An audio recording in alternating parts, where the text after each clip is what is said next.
नमस्कार, मैं चंदन कुमार और आप देख रहे हैं अपना पसंदीदा चैनल अंगवानी। हमारे साथ शिव गोपाल मिश्रा सर हैं, जो कि सर कहाँ कहाँ से आ रहे हैं सर? गुवाहाटी जा रहा हूँ। आज फिर कहाँ जाइएगा? अभी लखनऊ जा रहा हूँ, कानपुर जा रहा हूँ। तो मतलब रेल चुनाव में आ ही और जा ही रहे हैं, मतलब कहीं रुक रहे हैं कि नहीं कहीं? नहीं नहीं, रुकने का कोई सवाल ही नहीं उठता है, क्योंकि चुनाव में अगर रुक गया तो फिर जो है वो एक गति रुकने का काम होगा, और हम लोग पूरे लय से काम कर रहे हैं, तो इसमें रुकावट का कोई मतलब नहीं है। और चुनाव भी इतने गंभीर हैं इस समय कि ये चुनाव जो है वो मुझे लगता है कि ट्रेड यूनियन इतिहास में रेल के ये आखिरी चुनाव होंगे। नमस्कार साथियों, मैं आपके और वीडियो के बीच अचानक से आ गया, इसके लिए तो पहले माफी चाहता हूं, लेकिन बस दो बात कह के मैं बस तुरंत चला जाऊंगा। आप वीडियो देखते रहें, 1 मिनट से भी कम समय लगेगा। तो साथियों, बात यह है, एक तो चैनल को सब्सक्राइब करें, सब्सक्राइब करना बिल्कुल फ्री है, उसमें कोई पैसा नहीं लगता।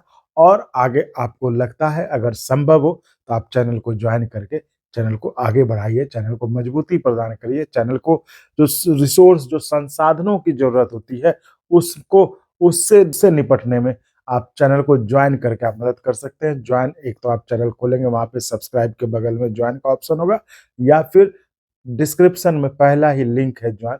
तो आप अपने मन से जितना आपको उचित लगे आप ज्वाइन करके सहयोग कर सकते हैं। तो आइए वीडियो देखते हैं। आखिरी चुनाव? आखिरी चुनाव क्यों? इसलिए कि ये सरकार तो चाहती नहीं थी कि ये चुनाव हो। अच्छा। हम कोर्ट में जा कर के ये चुनाव करवाने का ऑर्डर ले आए डिवीजन बेंच से, मद्रास से, और कंटेम्प्ट था, इसलिए चुनाव हो रहे हैं। इसके बाद में नया लेबर कोड लागू हो जाएगा। उस लेबर कोड में ये कहा गया है कि जिसको 51% वोट मिलेंगे वही जो है वो यूनियन रिकग्नाइज होगी। अच्छा। पहली बात तो रजिस्ट्रेशन मुश्किल हो जाएगा, यूनियन का रजिस्ट्रेशन ही मुश्किल हो जाएगा। इतने वोट आएंगे। उसके बाद में फिर चुनाव में जो टोटल इलेक्टोरल है उसका 51%। इसका मतलब यह है कि अगर 80% वोट पड़े तो आपको 51% नहीं, फिर आपको कम से कम 70% वोट लाना पड़ेगा, या 68% वोट लाना पड़ेगा। ये तो देश में जो चुनाव होते हैं उससे भी जो मतलब ये है। हाँ, मतलब हमने एक बार पीयूष गोयल जी को ये बात बोली थी कि भाई आप एक बात बताइए कि आप तो जो है वो 16% वोट पे जो है वोट पे मेंबर पार्लियामेंट बन जाते हैं, मंत्री बन जाते हैं। हाँ। और हमको आप कह रहे हैं कि आप जो है वो 68% वोट लाइए। तो ये तो एक तरीके से जुल्म है। लेकिन अब सरकार है, वो क्या सोचती है वो वही जाने। और हम तो ये भी कहते हैं कि जो उनकी पार्टी का यूनियन है उनको भी ये बात सोचनी चाहिए। मैंने उनको भी बात कही कि भाई आप कम से कम अपने पार्टी के स्तर पर दबाव डालिए कि ये तो क्लास खत्म होना चाहिए। अदरवाइज अगर 51% से चुनाव होना है तो आप समझ लीजिए कि ये बिल्कुल रेलवे के लिए आखिरी चुनाव है। और दूसरी बात यह है कि ये चुनाव साधारण चुनाव नहीं है, ये चुनाव रेल को बचाने के चुनाव है। अगर रेल को बचाना है निजीकरण से, रेल को बचाना है निगमीकरण से, रेल को बचाना है, हमें सरकारी क्षेत्र में रखना है, तो इस चुनाव में ऑल इंडिया रेल फेडरेशन और उससे संबंधित यूनियनों को प्रचंड बहुमत से जीत करके आना ही पड़ेगा। क्योंकि हमने जो है वो जो इनका एजेंडा था 100 दिन का, जिसमें इन्होंने कहा था सब प्रोडक्शन यूनिट को, कारखानों को हम लोग जो है वो निजी निगमीकरण कर देंगे और उसको निजी हाथ में देने का काम करेंगे। 26% रेलवे की संपत्तियां बेच देने का काम करेंगे। सही, तो हर चुनाव के पहले आप शुरू करते हैं कि रेल को डराते हैं कर्मचारी को कि बेच देंगे बेच देंगे। नहीं, हम नहीं डराते हैं। तो मैं नहीं, ये जो मैं कह रहा हूँ वो ऑन रिकॉर्ड है। अच्छा। क्योंकि जो 100 दिन का एजेंडा है, अभी गूगल सर्च करिए आप, आपको मालूम हो जाएगा कि पिछली बार सरकार ने जो अपना जीत के आने के बाद 100 दिन का एजेंडा था उसमें क्या रखा था। उसमें ये था कि नहीं था कि हम सारे प्रोडक्शन यूनिट को में कारखानों को मिला देंगे और उनको एक कारपोरेशन बना देंगे, और कारपोरेशन बनाने के बाद में उसको जो है वो बाजार के भाव चढ़ा देंगे, और एक बार बाजार के भाव चढ़ गया तो निजी हाथों में चला जाएगा। इसको कौन इससे इनकार कर सकता है। और उस समय तो माननीय मंत्री जी ने ये बोला था, पीयूष गोयल जी ने, कि हम शुरुआत रायबरेली से करेंगे।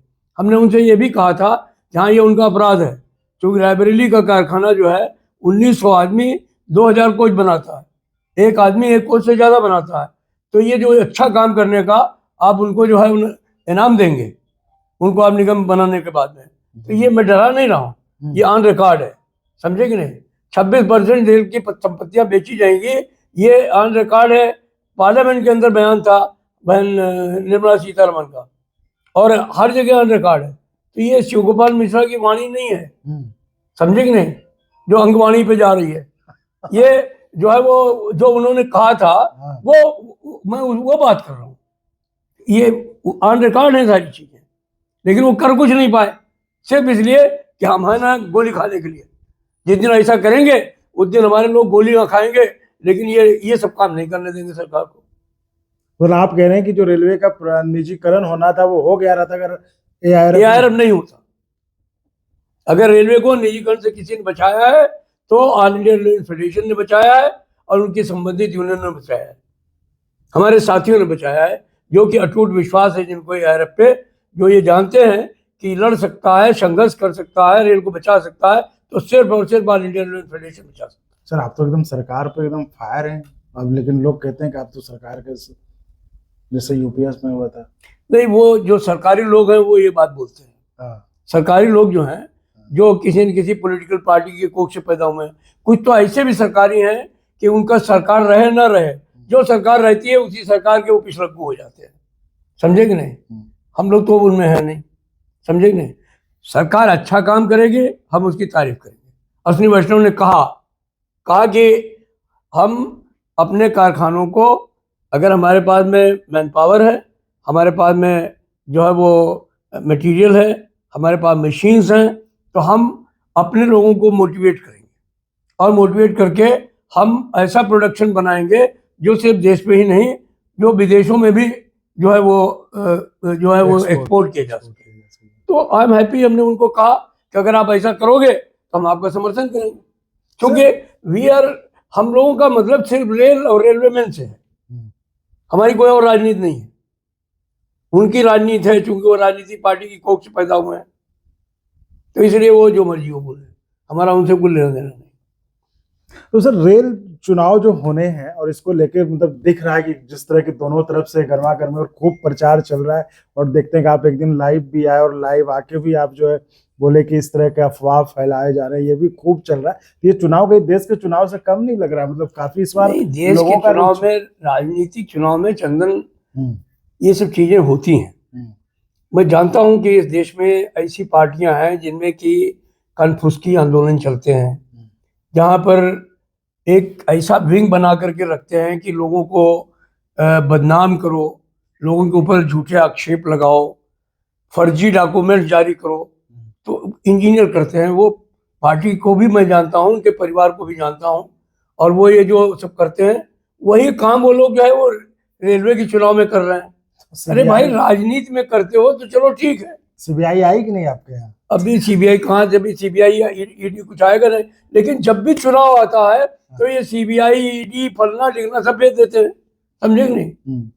तो अब बताएंगे इनको, चुनाव हो जाने दीजिए। तो अभी हम लोग ढुलाई कर रहे हैं कि ये लोग कौन इंजीनियर कर रहे हैं इनको, तो करेंगे। आज ही हमने किसी को कहा है कि एक फर्जी लेटर हमारे नाम से जारी किया गया है, हमने कहा इसमें FIR करो।